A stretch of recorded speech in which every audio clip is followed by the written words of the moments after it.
On today's Maker Mashup, we're throwing out the old ways of storing parts and components.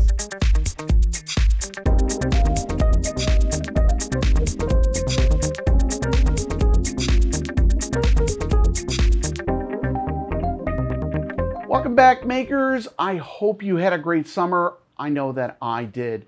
And over the summer, I spent some time doing all sorts of upgrades around the shop here. Like many of you, I now have a large number of spare parts, cables, connectors, not necessarily because I needed them, because I can never seem to find a package of just one component on Amazon.com. It always seems to be 3 or 5 or some other number. And up until recently, I've been storing those spares in something like this, which is a small cabinet for small parts, and it works great for things like resistors, capacitors, LEDs.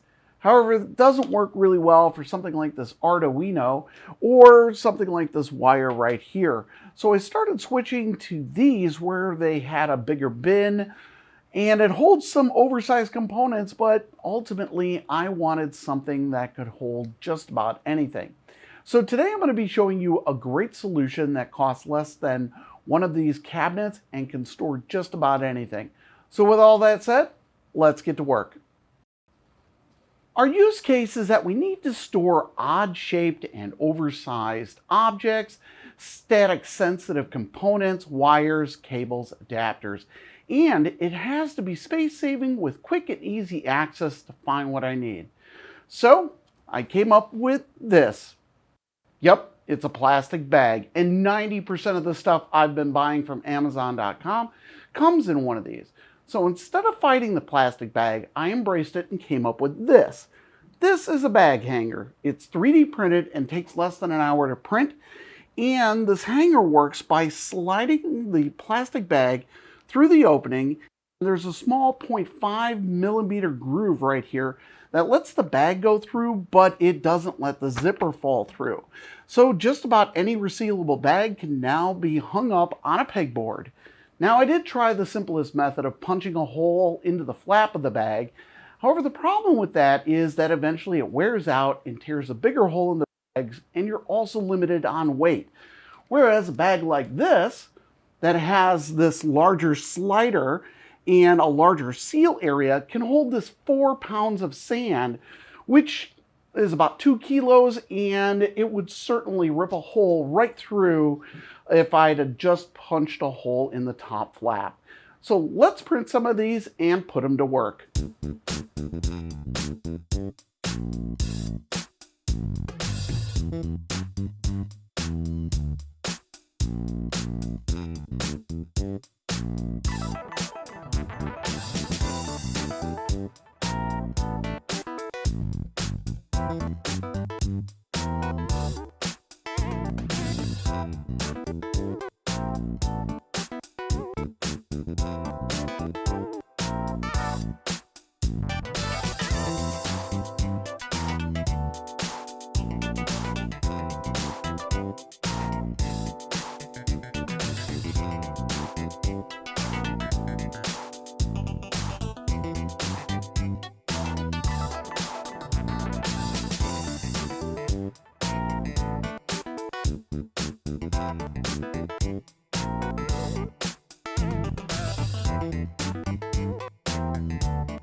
So as you can see, these bag hangers work really well. I've got an anti-static bag here, and you can easily see the component inside of it.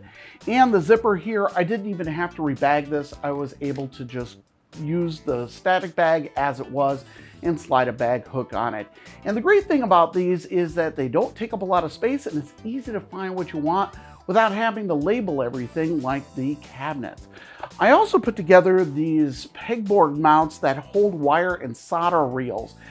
They work really well for holding the bag hangers too, but if you need something stronger, this might work a lot better for you than a wire pegboard hook. And links for all of these models are down in the description. I would love to hear your ideas for what you might store with one of these bag hangers. So with that, it's going to bring the end of today's video. If you enjoyed it, mash that like button and don't forget to share and subscribe so you don't miss any of my upcoming videos. Now, I also want to thank all of my patrons for their continued support over the summer. I've got a lot of great new content coming up this year, and patrons, of course, get early access to models and all of the other content in the Discord channel.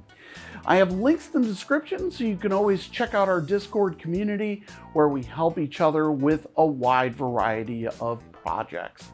So with that, I want to say thanks again for watching, and we'll see you next time.